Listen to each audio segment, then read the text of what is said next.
Hello दोस्तों। आज हम डिस्कस करने जा रहे हैं MES मिलिट्री इंजीनियरिंग सर्विस में इनलिस्टमेंट का procedure. My name is Sunil Kumar Jaiswal. My qualification is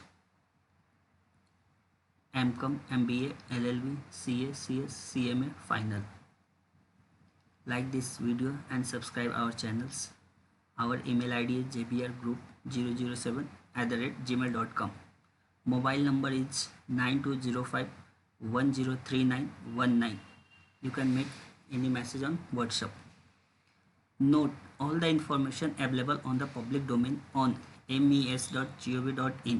No violation of any law in India. Thank you on behalf of all JBR advisors team. Enlistment of the contractors. Category of the contracts for the registrations. कौन कौन से category के लिए आप registrations यहाँ पे ले सकते हैं, जिसमें पहला नाम आ रहा है आपका सिविल इंजीनियरिंग वर्क्स, जिसके अंदर आप building and roads, water supply, runway, marine and harbour works के लिए आप रजिस्ट्रेशन ले सकते हैं। सेकेंड आपका आ रहा है कैटेगरी इलेक्ट्रिकल इंजीनियरिंग वर्क्स, जिसमें low tension electrics, high tension electrics etcetera के लिए आप रजिस्ट्रेशन ले सकते हैं। थर्ड कैटेगरी आपका आ रहा है इलेक्ट्रिकल और मैकेनिकल इंजीनियरिंग सर्विसेज। इसमें air conditioning and refrigerators, lifts, electrically operated cranes etcetera के लिए आप रजिस्ट्रेशन ले सकते हैं। यहाँ पे आप लिस्ट में देख सकते हैं। नेक्स्ट कैटेगरी आपका आ रहा है मिसलेनियस, जिसमें आप manufacture of the furnitures, handling of the engineering stores and transports, horticultures and landscapings etcetera, information technology services, maintenance and operation of the electronic machinery installations and repair of the transport vehicles etc. के लिए आप registration ले सकते हैं। इसके बाद हम देखते हैं classification of contractors.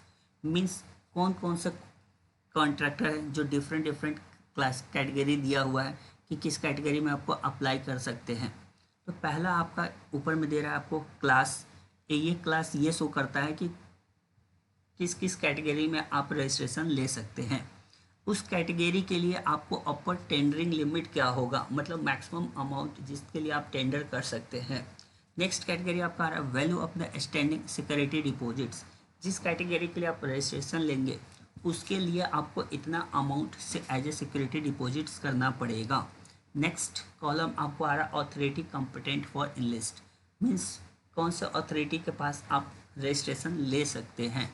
And next आपका आ रहा है अथॉरिटी कॉम्पिटेंट टू रजिस्टर। कौन सा अथॉरिटी है जो आपको रजिस्ट्रेशन प्रोवाइड करेगा। फर्स्ट क्लास आपका आ रहा है SS, जिसमें अपर लिमिट ऑफ टेंडरिंग कुछ नहीं दिया हुआ है। आप किसी भी अमाउंट के लिए टेंडर फाइल कर सकते हैं, बट इसके लिए आपको 15 लाख का सिक्योरिटी डिपॉजिट्स करना पड़ेगा। सेकेंड क्लास आपका आ रहा है S, जिसमें मैक्सिमम अमाउंट 1500 लाख के लिए आप टेंडर फाइल कर सकते हैं। इसके लिए आपको सिक्योरिटी डिपॉजिट्स करना पड़ेगा 11 लाख। नेक्स्ट कैटेगरी आपका आ रहा है A क्लास, जिसमें 750 लाख के लिए आप टेंडर फाइल कर सकते हैं और 7 लाख का आपको सिक्योरिटी डिपॉजिट्स करना पड़ेगा। नेक्स्ट कैटेगरी आ रहा है आपका B कैटेगरी, जिसमें 300 लाख के लिए आप टेंडर फाइल कर सकते हैं और सिक्योरिटी डिपॉजिट्स करना पड़ेगा 4 लाख। नेक्स्ट कैटेगरी आ रहा है आपका C कैटेगरी, जिसमें आप 1 करोड़ के लिए टेंडर फाइल कर सकते हैं और आपको सिक्योरिटी डिपॉजिट्स करना पड़ेगा 1.75 लाख। नेक्स्ट कैटेगरी आ रहा है आपका D कैटेगरी, जिसमें आपको 50 लाख के लिए आप टेंडर फाइल कर सकते हैं और 1 लाख का सिक्योरिटी डिपॉजिट्स करना पड़ेगा। नेक्स्ट कैटेगरी आ रहा है आपका E कैटेगरी, जिसमें आप मैक्सिमम 25 लाख के लिए आप टेंडर फाइल कर सकते हैं और आपको सिक्योरिटी डिपॉजिट्स करना पड़ेगा 50,000 रुपये। Criteria for the fresh enlistment और अपग्रेडेशंस। मीन्स आपको जो अब ऊपर वाले क्लास के लिए आप रजिस्ट्रेशन लेंगे उसके लिए आपको कुछ क्राइटेरिया फुलफिल करना पड़ेगा। जैसे past experience of completed works in the last 5 years के बेस पे आपको क्या क्राइटेरिया है ये फुलफिल करना पड़ेगा। आपके फॉर्म का फाइनेंशियल साउंडनेस क्या है ये क्राइटेरिया फुलफिल करना पड़ेगा। आपके फॉर्म्स में कितना डिप्लोमा और इंजीनियर ग्रेजुएट इंजीनियर्स की रिक्वायरमेंट है ये क्राइटेरिया फुलफिल करना पड़ेगा। और आपको मिनिमम कितना मूवेबल इमूवेबल प्रॉपर्टी होना चाहिए आपके फर्म में, ये क्राइटेरिया फुलफिल करना पड़ेगा। अगर आप कैटेगरी डबल एस के लिए रजिस्ट्रेशन लेते हैं तो आपको 2 works costing not less than the 12 crore etch और 1 work costing not less than the 20 crore and average annual turn over for last 2 consecutive years shall not be less than 20 crore होना चाहिए। Means कि आपको 2 वर्क कॉन्ट्रैक्ट होना चाहिए 12-12 करोड़ का, या एक वर्क कॉन्ट्रैक्ट होना चाहिए 20 करोड़ का, और आपका लास्ट 2 consecutive years का annual turnover on average basis 20 crore का होना चाहिए।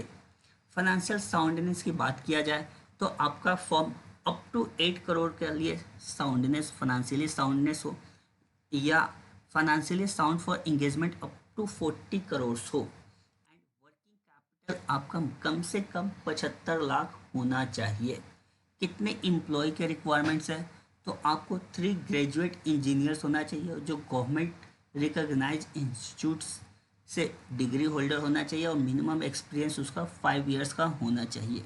इसके अलावा प्लस 5 डिप्लोमा इंजीनियर्स होना चाहिए from government recognise institute with minimum 8 year experience, as well as one of engineers, एक इंजीनियर्स इस कैपेसिटी में होना चाहिए जो कि एमएस प्रोजेक्ट को हैंडल कर सके।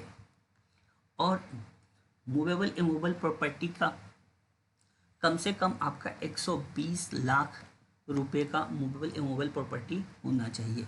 इसी तरीके से आप देख सकते हैं इस कैटेगरी ए कैटेगरी के लिए सबके लिए क्राइटेरिया दिया हुआ है, सबके अकॉर्डिंगली आप देख सकते हैं कि किस फॉर्म के लिए कितनी रिक्वायरमेंट है।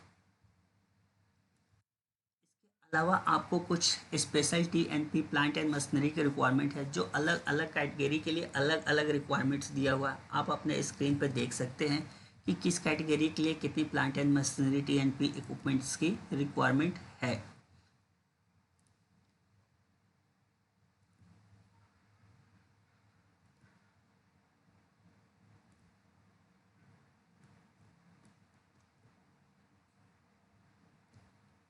इसके बाद हम देखते हैं कि documents required to be submitted by the contractor for enlistment in MES.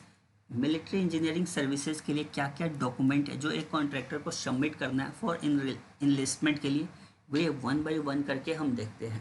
पहला डॉक्यूमेंट आ रहा है आपका application for enrolment as contractor on IAFW 2190 with photographs. आपको एक एप्लीकेशन फॉर्म का नाम दिया हुआ है, उसके साथ आपको एक एप्लीकेशन देना है। दूसरा affidavit for the constitution of the form, आपको एफिडेविट देना है कि आपका फॉर्म का जो बिजनेस है किस वे मतलब पार्टनरशिप है प्रोप्राइटरशिप है कंपनी है, इसके लिए एक एफिडेविट देना है। एंड इसमें एक स्पेशल नोट ध्यान देने वाली बात यह है कि डबल एस कैटेगरी के लिए ओनली लिमिटेड कंपनी एलिजिबल है। List of the works executed during the 5 years, पिछले 5 साल में आपने क्या क्या वर्क किया हुआ है इसका आपको एक वर्क का लिस्ट देना है। Annual turnover certificate from the CA और income tax TDS deduction certificate के अकॉर्डिंगली आपको पिछले 5 साल का एनुअल टर्नओवर आपका क्या था उसका डिटेल्स देना है। Balance sheet of the last 5 years in case of the limited companies, अगर लिमिटेड कंपनीज है तो पिछले 5 साल का आपको बैलेंस शीट देना है। Affidavit for immovable properties indicating present market value and containing the following endorsement, आपको एक एफिडेविट देना है कि आपके पास कितनी इमूवेबल प्रॉपर्टी है, उसका प्रेजेंट मार्केट वैल्यू क्या है, और जो ये फॉलोइंग जो आप इंडोर्समेंट देख रहे हैं ये उसमें एफिडेविट में होने चाहिए। नेक्स्ट डॉक्यूमेंट आपका आता है valuation report from the registered valuer for immovable property, यानी कि आपको अपने इमूवेबल प्रॉपर्टी का एक रजिस्टर्ड वैल्यूअर से वैल्यू करा के रिपोर्ट सबमिट करनी है। नेक्स्ट डॉक्यूमेंट आपको देना है affidavit for movable property if certain movable property is being considered towards requirement of the minimum reserve endorsement as required for immovable property shall also be given on the affidavit for movable property and valuation report for the registered. Next documents आपको देनी है solvency certificate from the schedule bank, means कि आपकी form की कितनी net worth है इसका एक सर्टिफिकेट देना है जो कि शेड्यूल बैंक आपको प्रोवाइड करेगा स्पेसिफिक फॉर्मेट में। Working capital certificate from schedule bank, आपको वर्किंग कैपिटल का भी एक सर्टिफिकेट देना है जो कि आपको शेड्यूल बैंक से ही आपको वो सर्टिफिकेट लेना है। नेक्स्ट डॉक्यूमेंट आपको देना है affidavit from the contractor for the employment of engineers sorry, आपको यहाँ पे एक एफिडेविट देना है कॉन्ट्रैक्टर से कि आपके फॉर्म में कितने इंजीनियर्स एम्प्लॉयड हैं। साथ ही साथ आपको एक एफिडेविट देना है इंजीनियर से for employment with the contractor, जो ये प्रूफ करेगा कि वो आप कॉन्ट्रैक्टर के साथ वर्क कर रहा है। Experience and degree of the diploma certificate of engineers, जो इंजीनियर्स आपके अंडर में कॉन्ट्रैक्टर के अंडर में वर्क कर रहा है उसका एक्सपीरियंस एंड डिग्री या डिप्लोमा सर्टिफिकेट भी देना है। Affidavit from contractor that there is no government dues of the recovery outstanding against him, एक कॉन्ट्रैक्टर को अपनी तरफ एक एफिडेविट देना है कि गवर्नमेंट का कोई भी ड्यूज उसके ऊपर नहीं है या गवर्नमेंट को कोई अमाउंट पे करने के लिए वो लायबल नहीं है। नेक्स्ट डॉक्यूमेंट देना है आपको affidavit from contractor that he is not involve in any arbitration of litigation case, आपको कॉन्ट्रैक्टर को एफिडेविट देना है कि वो किसी भी आर्बिट्रेशन या लिटिगेशन केस में अभी इन्वॉल्व नहीं है। 2 photograph of proprietor partners directors of the form for verification of the character and attendance from the police authorities, आपको 2 फोटोग्राफ देना है प्रोप्राइटर का, डायरेक्टर्स का या पार्टनर्स का, जो वेरिफिकेशन ऑफ कैरेक्टर के लिए यूजफुल हो। Copy of the partnership deed in case of the partnership अगर फॉर्म है तो आपको पार्टनरशिप डीड प्रोवाइड करना है।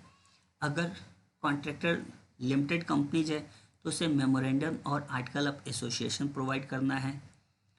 और copy of the registration certificate of form public company with the registrar of the companies, अगर असेसी फॉर्म है तो वैसे केस में उसको फॉर्म का रजिस्ट्रेशन सर्टिफिकेट देना है और अगर कंपनी है तो कंपनी का इनकॉर्पोरेशन सर्टिफिकेट देना है। Next affidavit that no near relatives of the contractor और देयर एम्प्लॉय, आपको एक एफिडेविट देना है कि कॉन्ट्रैक्टर का कोई नियर रिलेटिव्स या उसके एम्प्लॉय का नियर रिलेटिव्स या एजेंट्स कोई वर्किंग नहीं है एज ए गजटेड और commissioner officer in military engineering services में। नेक्स्ट आपको एक एफिडेविट देना है no relatives of the contractor is और are as junior engineer in the MES और कॉप्स ऑफ द इंजीनियर्स, कि आपको कॉन्ट्रैक्टर का कोई close relatives as a junior engineers MES में वर्क नहीं कर रहा है। नेक्स्ट आपको एक डॉक्यूमेंट्स देना है copy of power of the attorney given to any person partners directors और कॉन्ट्रैक्टर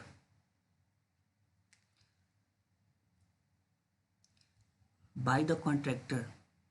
नेक्स्ट आपको डॉक्यूमेंट्स देना है copy of the last income tax return and उसके आगे आपको एक डॉक्यूमेंट्स देना है separate sheet containing specific signatures, आपको अपने एक सिग्नेचर्स का भी एक सेपरेट फोटोग्राफ अपलोड करने हैं। Thank you.